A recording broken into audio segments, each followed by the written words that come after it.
श्री त्रिलोक चंद छाबड़ा। यह मेरे भारत की छोटी सी एक झांकी है। अभी तो जमीन में नींव भरी है, शीश महल तो बाकी है। मिशन आर्थिक आजादी के जनक श्री त्रिलोक चंद छाबड़ा जी का जन्म सन 1957 में राजस्थान के अजमेर जिले के एक छोटे से गांव नानसी में हुआ। पिता मोहनलाल जी गांव में एक छोटा सा जनरल स्टोर चलाते थे। माता धापू देवी गृहिणी थी। 6 भाई बहनों में से श्री टी.सी. छाबड़ा जी तीसरे नंबर के पुत्र हैं। अपनी प्रारंभिक शिक्षा इन्होंने अपने गांव में और उच्च शिक्षा जयपुर में पूरी की। विलक्षण प्रतिभा के धनी श्री त्रिलोक चंद छाबड़ा जी सफल व्यवसायी के साथ साथ एक संगीतकार, गीतकार, लेखक और एक अच्छे वक्ता भी हैं। मेरी शादी बचपन में जल्दी हो गई थी और 77 में हुई और बहुत ही सरल और स्वभाव के और अच्छे स्वभाव के मुझे मेरे हस्बैंड मिले। हम एक भिलवाड़ा आए और फिर 2000 में ये जो सिस्टम है आरसीएम चालू किया। आई वॉज 18 ईयर्स जब आरसीएम की शुरुआत हुई और हमारे सामने ये सब चीज़ें हो रही थी जब हम एजुकेशन में थे और हमारे पापा ने बिज़नेस स्टार्ट किया था और वो शुरू से बहुत ही सिंपल पर्सन रहे, तो उनका जो स्टाइल ऑफ बिज़नेस था वो भी बहुत सिंपल था।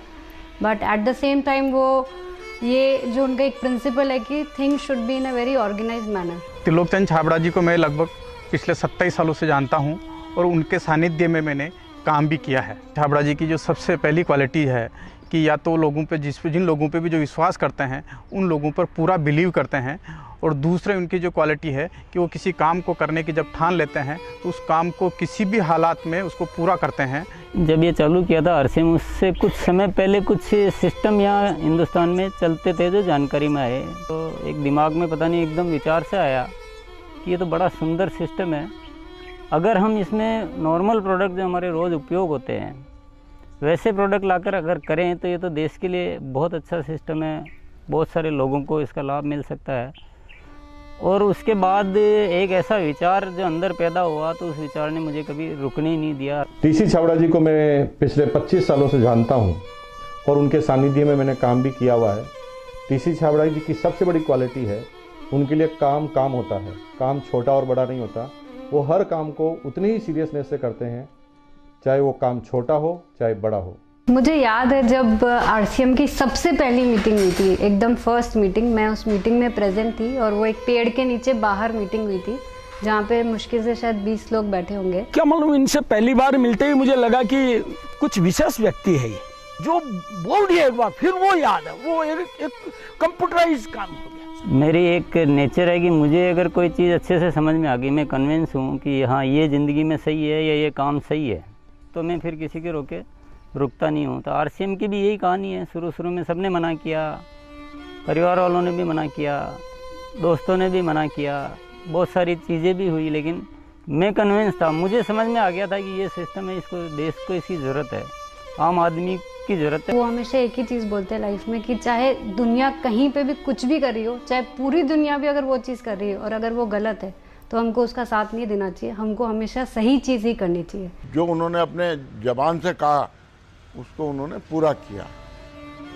जबान के सच्चे ये उनमें मानता है। एमएलएम के नाम पर ज़्यादातर कंपनियां कुछ महंगे प्रोडक्ट लाती है उसमें और ज़्यादा कुछ उसमें से बांटने की कोशिश करती है, और हम आरसीएम में ऐसे क्यों प्रोडक्ट लाते हैं जो बहुत कम रेट में होते हैं। बहुत ज़्यादा इधर कुछ चीज़ों को हाई फाई करना या कुछ बहुत ज़्यादा हर कहीं खर्च कर देना, तो मेरे को कुछ महंगी चीज़ खरीदना पसंद नहीं है लाइफ में।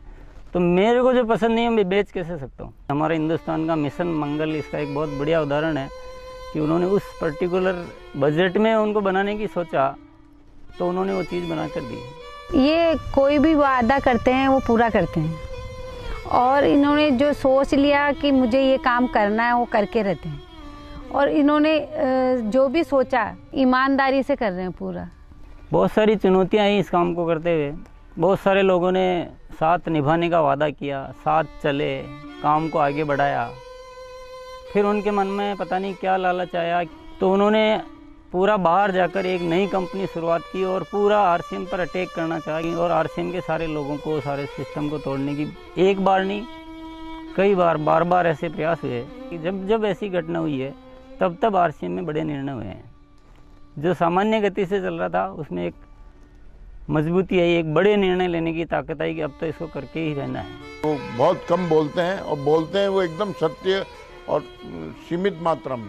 डायरेक्ट सेलिंग सिस्टम में एक बहुत बड़ी बात सीखने को मिली कि लोगों को कभी भी आप ओवर कमिटमेंट मत करो। 2011 में जो हमारे साथ में ये गवर्नमेंट का हुआ उसमें बहुत अलग हमारे पर इफ़ेक्ट हुआ उस चीज़ का कि ये भी होता है क्या लाइफ में ऐसा। और वो ये जो एक फेज़ था वो बिल्कुल बहुत कठिनाई का दौर था, बहुत ख़राब स्थिति से हमें गुजरना पड़ा। मेरे परिवार पर संकट आए और परिवार से ज़्यादा जो हमारे जो टीम है, हमारे जो इतना बड़ा हिंदुस्तान में परिवार बन चुका था, उसको सबको दिक्कतें आई। लेकिन एक मन में विश्वास था कि आखिर जो सत्य हो तो सामने आएगा। ऐसा ट्रैजिक पीरियड आया था कि पूरी दुनिया ने ही बोल सकते साथ छोड़ दिया।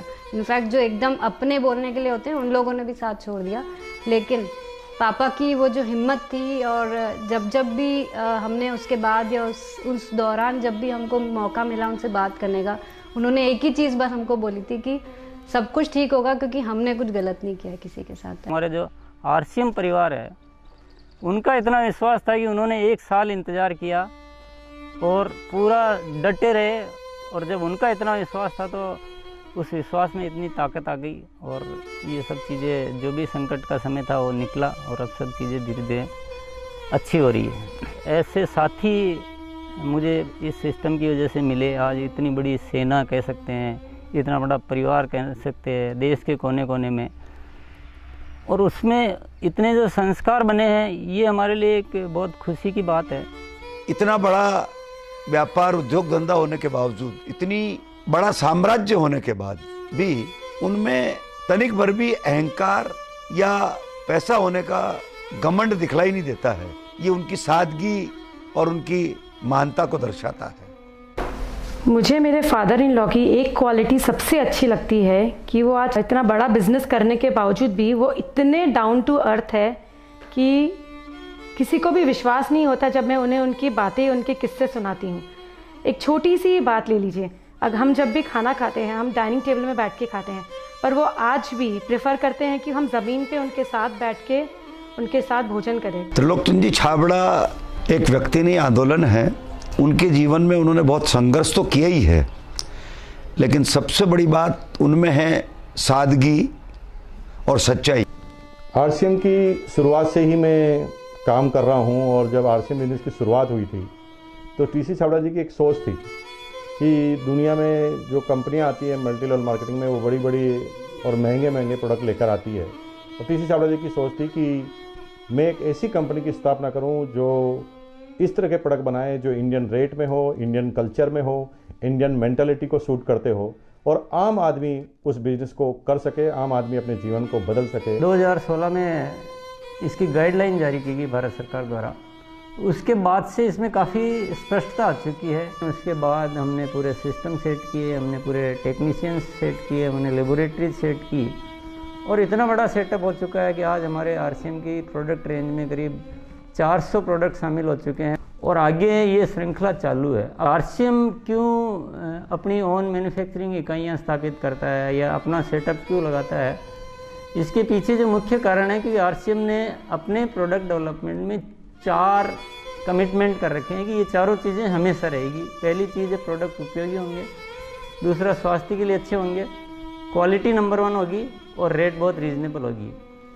आरसीएम हमेशा उसके लिए कमिटेड है और इसीलिए इतनी सारी इकाइयाँ स्थापित की गई है और नए प्रोजेक्ट प्लानिंग में है। फर्स्ट ईयर था उस समय 21 करोड़ का टोटल टर्नओवर हुआ था और हाईएस्ट टर्नओवर जो है आरसीएम का वो 1750 करोड़ तक एक साल का हो चुका है। अच्छी बात ये कि हर साल 30% ग्रोथ हो रही है, इसलिए 5-6 सालों से मेंटेन ग्रोथ है। अपनी तरफ से पूरी कोशिश ये रहेगी कि कोई भी कमी किसी भी तरह की हमारी तरफ से नहीं रहेगी कि इस काम को एक बहुत ऊंचे मुकाम पर पहुंचाना है।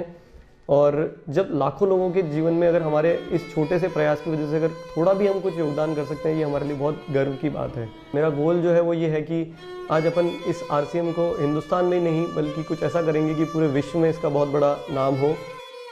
तो आइए सदी के इस महापुरुष, आर्थिक आजादी के जनक, लाखों लोगों के प्रेरणा स्रोत श्री त्रिलोक चंद जी छाबड़ा को हम सब खड़े होकर जोरदार तालियों की गड़गड़ाहट के साथ ओजस्वी उद्बोधन के लिए आमंत्रित करते हैं।